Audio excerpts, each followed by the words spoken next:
मैं आज अपने आप को खुशकिस्मत समझता हूँ कि इस मौके पे जबकि हम 9वीं बार वेटरन्स डे का आज यहाँ मनाने का सिलसिला चला रहे हैं, मैं अपने आप को आपके दरमियान पाता हूँ। और आप लोग वो हैं जिन्होंने इस मुल्क के लिए सारा कुछ दिया। आपके बारे में जब कहा जाता है तो ये कहा जाता है, वो कहते हैं जब आप घर जाओगे तो उनको वहाँ पे बता देना कि उनके कल के लिए हमने अपना आज कुर्बान किया। आप वो लोग हो जिन्होंने अपने कल का फिक्र नहीं किया। आप वो हो जिन्होंने अपनी जान की परवाह नहीं की। आप वो जिन्होंने ये कहा कि मुल्क की एकता, मुल्क की अखंडता के लिए हमसे जो भी कुर्बानी मांगी जाए हम वो कुर्बानी देने के लिए तैयार हैं, और आपने दी भी। आपने अपना फ़र्ज़ भरपूर तरीके से निभाया। अब हमारा फ़र्ज़ है कि हम अपना जो है अपना काम करें और आपका ख्याल रखें। आपने मुल्क का ख्याल रखा, मुल्क का ख्याल रखते हुए आपने हम सब का ख्याल रखा। हम रात को चैन की नींद सोते हैं ये जानते हुए कि सरहदों पे आप जैसे लोग खड़े हैं। आप हैं जो हमारे इस मुल्क के दुश्मनों का मुकाबला करेंगे।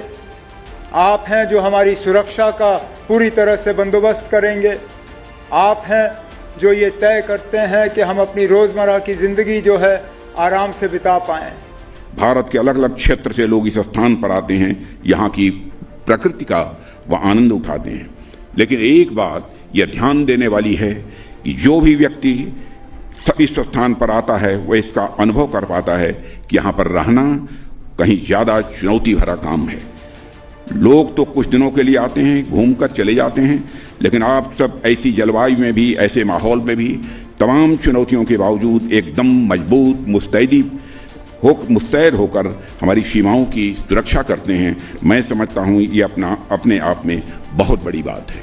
यहाँ पर हमारे सारे वेटरन्स मौजूद हैं।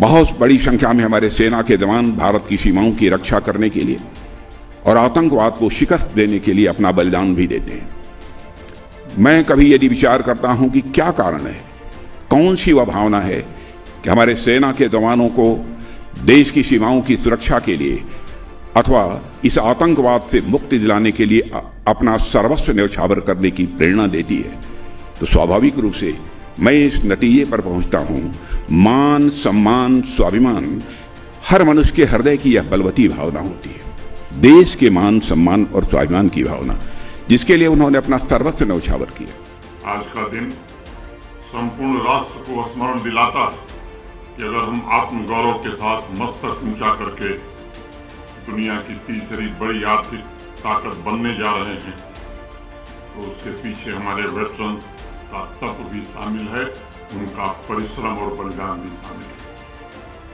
मैं देश के आदरणीय प्रधानमंत्री श्रीमान नरेंद्र मोदी जी तथा भारत के रक्षा मंत्री आदरणीय श्री राजनाथ सिंह जी के प्रति हृदय से कृतज्ञता ज्ञापित करना चाहूंगा, जिन्होंने वीरता और बलिदान के प्रति भूतपूर्व सैनिकों के सम्मान में हर वर्ष 14 जनवरी को इस पावन और पवित्र दिवस को एक बड़े उत्सव के रूप में मनाने का फैसला लिया है। कि सैनिक तो कभी रिटायर होता ही नहीं, उसका रण क्षेत्र अवश्य बदल जाता है, लेकिन राष्ट्र को वैभव के शिखर पर ले जाने के लिए उसकी जिम्मेदारियां कभी कम नहीं होती। अपनी सेवा काल में रक्त से विजय गाथा लिखने वाले सैनिक रिटायरमेंट के पश्चात भारतवर्ष की संपन्नता और समृद्धि के उपाय करने में सदैव लगे रहते हैं, जिसे मैं समाज की सबसे बड़ी प्रेरणा शक्ति मानता हूं। उच्च यश महते सौभाग्य अर्थात महान सौभाग्य के लिए पूरे पौरुष के साथ उठो और उसे प्राप्त करो। इस संस्कार को जीने वाले वास्तव में हमारे वेटरन जिस प्रकार भारतवर्ष के हितों की रक्षा के साथ उसके सौभाग्य की रक्षा करते हैं, उसके लिए संपूर्ण राष्ट्र आपका सदैव कृतज्ञ है। आभार की भावना, ग्रेटफुलनेस के भाव का वजन शब्दों में नहीं उठाया जा सकता। इसलिए भारत सरकार हो या जम्मू कश्मीर संघ राज्य क्षेत्र का प्रशासन आपके समग्र कल्याण के साथ साथ वेटरन्स तथा शहीद हुए सैनिकों, बलिदानी पूर्वजों के त्याग और उनकी स्मृतियों को संरक्षित रखने के निरंतर प्रयास कर रहा है। मैं जानता हूं कि जब भी कर्तव्य की पुकार होगी तब हमारे वेटरन्स देश के गौरव को आगे बढ़ाने के लिए हमेशा तत्पर रहेंगे।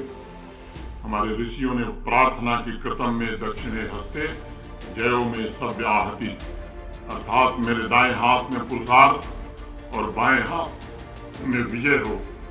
हमारे वेटरन्स का भी यही मूल मंत्र है। आप सभी के लिए मेरी ईश्वर से प्रार्थना है। मैं एक बार पुनः शीश झुकाकर आप सबको नमन करता हूं। आदरणीय रक्षा मंत्री जी का एक बार विशेष रूप से अभिनंदन करता हुआ मैं अपनी बात यही पूरी करता हूं। जय हिंद।